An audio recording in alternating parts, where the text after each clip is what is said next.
Ang panimulang kwento ng Chapter 21. Si Su-hong ay kalmadong nakaupo sa loob ng nasirang silid. Nagninilay-nilay sa gitna ng mga guho. Hindi siya nag-ambala ng mga taong nagtitipon sa labas. At nakatuon ng buo ang kanyang pansin sa kanyang pag-unlad.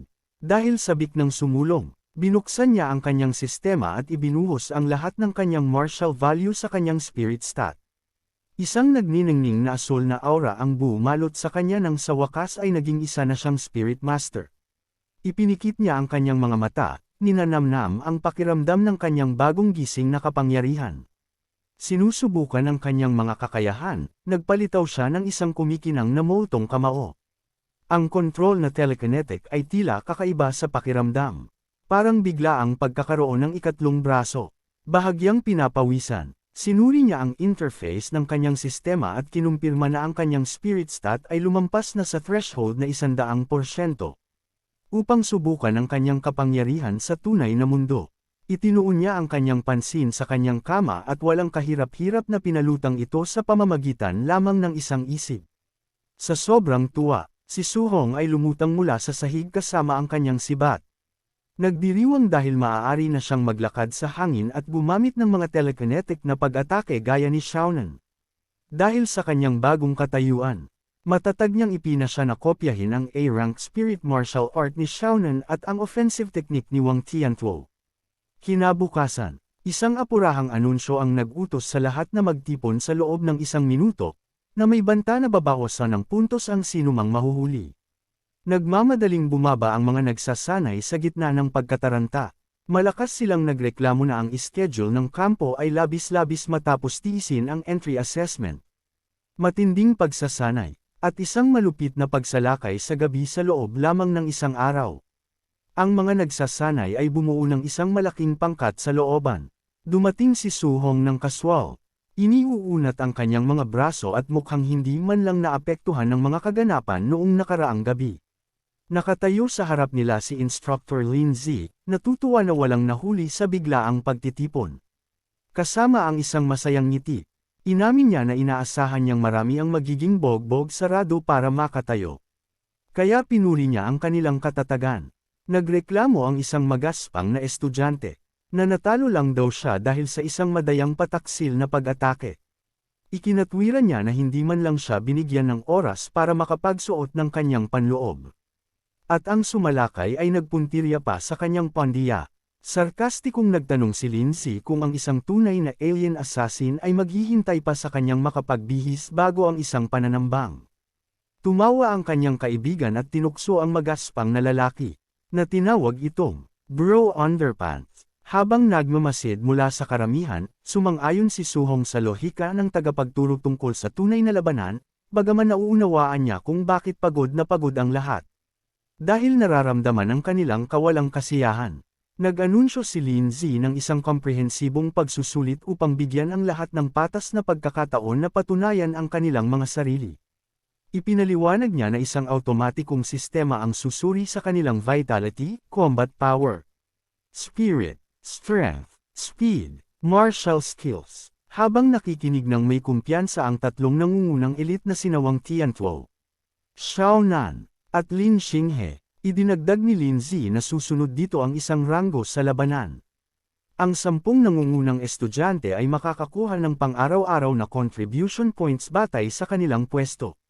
Nag-ingay ang mga nagsasanay sa sobrang pananabik. Dahil alam nilang ang unang 3 pwesto ay mapupunta sa mga elite, ipinasya nilang lumaban ng matindi para sa natitirang 7 posisyon. Dahil nakuha ang interes, napangiti si Su-hong. Nagtataka kung ano kaya ang magiging premyo para sa unang pwesto. Pinatahimik ni Lin Zi ang maingay na mga tao at dinala sila sa testing facility. Dumating sila sa isang dambuhalang bodega. Sa loob, nakatayo si Lin Zi sa isang entablado sa tabi ng isang mekanikal at parang gagambang kagamitan na tinatawag na Tier 2 Combat Power Tester. Nang kumalma na ang karamihan, si Qin Tianli ay matinding tinititigan ang mga estudyante.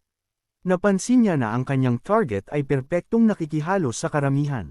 Isang nagsasanay na may mga benda sa tabi ni Su-hong ang nag-akalang hinahangaan ng Grandmaster ang kanyang potensyal. Sinulyapan siya ni Su-hong at prank ang sinabi sa kanya na mali siya. Nararamdaman ang bigat ng titig ng Grandmaster. Kinabahan at pinagpawisan si Su Hong, batid na siya ang aktwal na target.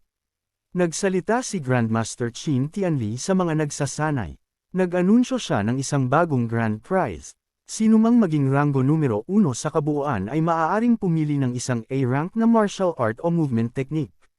Naghiyawan ang karamihan sa tuwa. Napagtatanto na ang tatlong nangungunang elite ay ibubuhos na ngayon ang lahat.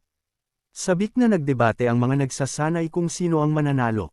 Naging seryoso ang ekspresyon ni Wang Tiantu. Alam niyang ang mga A-rank martial arts ay lubhang bihirang mahanap. Dahil maging ang kanyang makapangyarihang pamilya ay iilan lamang ang mayroon nito. Ngumiti si Xiaonan ng may kumpiyansa. Nasa sabik sa pagkakataong makakuha ng ganoon kataas na antas ng kasanayan. Itinago ni Lin Xingyi ang kanyang mukha sa likod ng kanyang paypay. Ang mga mata ay matalas sa ambisyon. Ang pagkapanalo ng isang A-rank na teknika ay magpapatunay na mali ang kanyang pamilya tungkol sa kanyang pagtuon sa bilis. Nagningning ang mga mata ni Su Hong sa matinding determinasyon. Natutokso ng isa pang A-rank na teknika. Ipinasya niyang ibuhos ang lahat upang makuha ang premyo. Habang pinagmamasdan ng karamihan, pinikit ni Qin Tianli ang kanyang mga mata. Ang tunay niyang motibo sa pagsusulit na ito ay upang sa wakas ay makita ang sukdulang limitasyon at tunay na lakas ni Su Hong. Sa pagsisimula ng kanyang plano, inanunsyo ng Grandmaster ang pagkakasunod-sunod ng pagsusulit. Si Lin Xingyi, nasusundan ni Xiaonan, at pagkatapos ay si Wang Tiantuo. Nagbulong-bulungan ang mga nagsasanay ng may kaba, intimidated sa pasabog na panimulang hanay.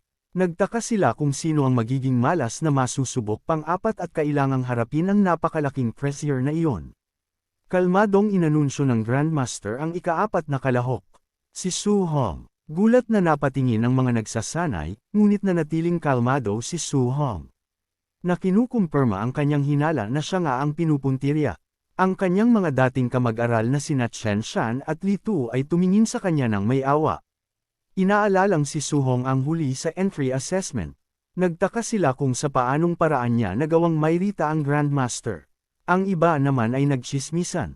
At napagpasyahang sadyang inilagay ng Grandmaster ang pinakamahinang estudyante pagkatapos ng tatlong nangunguna upang lumikha ng isang nakakahiyang pagkakaiba at magsilbing motibasyon sa mga mahihina ang performance. Hindi pinansin ang mga bulungan. Iniutos ni Qin Tianli na subukin muna ang raw physical combat power. At pagkatapos ay ang mga martial skills. Tumuntong si Lin Xingyi, at kaswal na binanggit na ang raw strength ay hindi niya espesyalidad. Sumugod si Lin Xingyi at nagpakawala ng isang mabigat na suntok sa makina. Ang screen ay puno ng mga marka. Maliwanag na kumislap ang screen, na nagpapakita ng iskor na 4,013. Natulala ang karamihan. Namamangha na ang suntok na mahigit 4,000 ay napakataas na para sa isang taong nagsasabing kahinaan niya ito. Itinuro ng isa pang nagsasanay na kumpara sa kanyang nakakatakot na A-rank na bilis. Ang lakas ay teknikal na mas mababang katangian niya. Habang kalmadong nanunood, napagtanto ni Su Hong na ang pisikal na pundasyon ni Lin Xingyi ay kailangang matatag upang masuportahan ang isang A-rank na movement technique. Inihanda ni Su Hong ang kanyang sistema, sabik na kopyahin ang martial art na susunod na gagamitin ni Lin Xingyi. Nag-ipon si Lin Xingyi ng isang vortex ng berdeng enerhiya ng hangin sa paligid ng kanyang kamao. At pinakawalan ang Cloud Hiding Gale Fist. Tinamaan niya ang makina ng isang konsentradong pagsabog. Nayanig ang tester, at ang display nito ay na-update sa mas mataas na iskor na 5,642. Napasinghap ang karamihan. Ang iskor na mahigit 5,600 ay umabot na sa pamantayan ng isang Tier 2 martial artist. Namangha sila sa nakakatakot na kapangyarihan ng kanyang B-rank na teknika. Matagumpay na nakupya ni Su Hong ang wind attribute na Cloud Hiding Gale Fist. Habang ang berdeng enerhiya ay umiikot sa kanyang kamay, sinuri niya ang mga numero. Ang B-rank na sining ay nagdagdag lamang ng 1,600 puntos sa base score ni Lin Xingyi. Na para kay Su Hong ay hindi gaanong kahanga-hanga. Mayabang na bumaba si Lin Xingyi. Minata ni Xiaonan ang kanyang ipinakita. At tinawag ang kanyang resulta na katamtaman lamang. Hindi nagpaapekto. Hinamon siya ni Lin Xingyi na higitan ito. Nagtala si Xiaonan ng base combat power na 3,253. Sumang-ayon ang mga nagsasanay na normal lamang para sa pisikal na katawan ng isang Spirit Master ang maging mas mahina. Dahil alam nilang ang tunay niyang lakas ay nasa telekinesis. Para sa martial skill phase, nagningning ang mga mata ni Xiaonan. Gamit ang kanyang telekinesis, nagpalitaw siya ng isang dambuhalang gintong martilyo at buong lakas na ibinagsak ito sa makina. Agad na nakupya ng sistema ni Su Hong ang epekto. Ang kakayahan ni Lin Xingyi. Nakuha ang Spirit Attribute Weapon Condensation Art. Sa tuwa dahil sa madaling pagkuha, pinuri niya ang training camp bilang isang taguan ng kayamanan. Isang sabik ng ngiti ang sumilay sa kanyang mukha habang nag-iisip kung gaano pa karaming kasanayan ang palihim niyang matututunan bago matapos ang pagsusulit. At dito nagtatapos ang Chapter 21.